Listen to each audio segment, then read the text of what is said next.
Everyone, good morning সবাইকে। তো কেমন আছো তোমরা সবাই? আশা করি ভালো আছো। তো দেখো, সকালে ঘুম থেকে উঠে বিছনা গুছালাম। বিছনা গুছিয়ে তারপর ব্রাশ ট্রাশ করেছি। একটু পরে রান্না করতে হবে, তোমাদের দাদা আসবে আবার 11টার দিকে খেতে।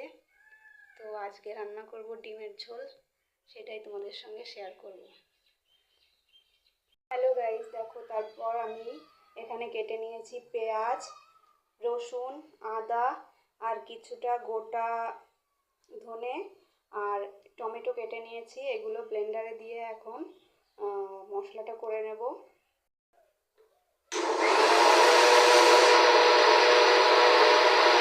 ডিমগুলো সেদ্ধ করে নেব, ডিম আর আলুটা।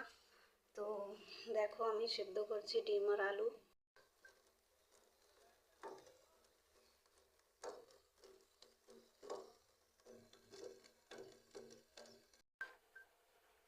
তো দেখো ডিমের খোসাগুলো ছাড়িয়ে নিয়েছি।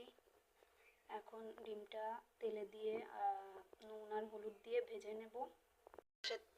দেখো সর্ষের তেল গরম হয়ে গেছে, এবার এর মধ্যে একটুখানি লবণ আর হলুদ দিয়ে ডিমগুলো দিয়ে দেব।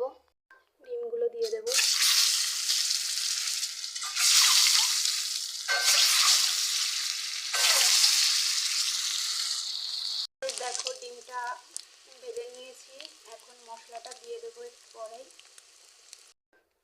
ওই তেলের মধ্যেই ফোড়নে দিয়ে দিচ্ছি কিছুটা পরিমাণ জিরে আর একটা তেজপাতা। তারপর মশলাটা দিয়ে দেবো গাইস। দেখো তারপর মশলাটা দিয়ে দিচ্ছি একটুখানি পেঁয়াজ কুচি আর ব্লেন্ডারে বেটে রাখা মশলাটা দিয়ে দেবো।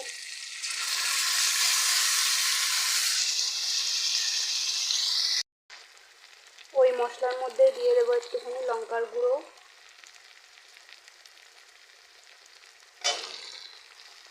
আর একটুখানি জিরে গুঁড়ো। সমস্ত জিরে গুঁড়োটাই কিন্তু আমি বাড়িতে ব্লেন্ডারে বেটে রেখেছিলাম, ঘরোয়া মশলা, বাজারের মশলাটা আমি ইউজ করি না। আর লঙ্কা গুঁড়োটাও আমি ব্লেন্ডারে বেটে রেখেছিলাম। তো এগুলো দিয়ে এখন একটু নাড়াচাড়া করবো।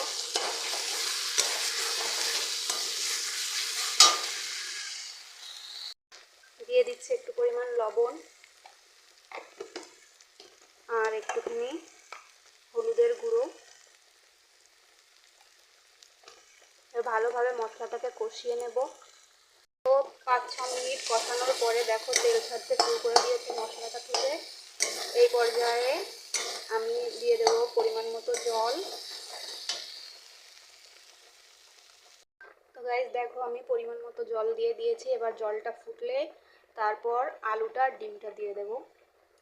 জলটা যখন একটু ভালো করে ফুটবে তখন।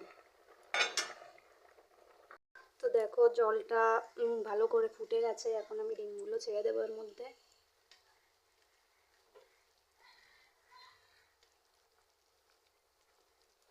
আর সেদ্ধ করে রাখা আলুটাও দিয়ে দেব।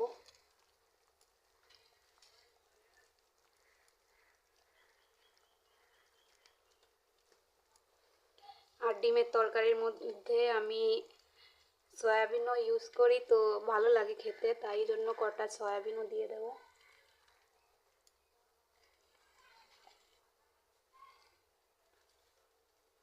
তো এবার ভালোভাবে ফুটবে 7 থেকে 8 মিনিট। তো ঝোলের জন্য লবণ দেওয়া হয়েছিল না, তাই জন্য দিয়ে দেবো পরিমাণ মতো লবণ। তো দেখো 7 থেকে 8 মিনিট রান্না করার পর ফাইনালি আমাদের ডিমের ঝোল কমপ্লিট হয়ে গেল। এখন এটা নামিয়ে দেবো। একটুখানি গরম মশলা দিয়ে নিয়েছিলাম, সেটা আর দেখানো হয়নি। তো এখন আমি ডিমের ঝোলটা নামিয়ে নিচ্ছি। এটা হচ্ছে ডিমের ঝোল পুরো কমপ্লিট হয়ে গেছে দেখো। তো এইভাবে তোমরা রান্না করে খেতে পারো, খুব টেস্টি হয়। পারলে একবার ट्राई করে देखो সবাই। तो बाय बाय गाइस, मिलते हैं नेक्स्ट ब्लॉग में। তোমরা সবাই ততক্ষণ ভালো থেকো, সুস্থ থেকো আর আমার চ্যানেলটিকে সাবস্ক্রাইব করে দিও। চলো দেখা হচ্ছে নেক্সট ব্লগে। বাই।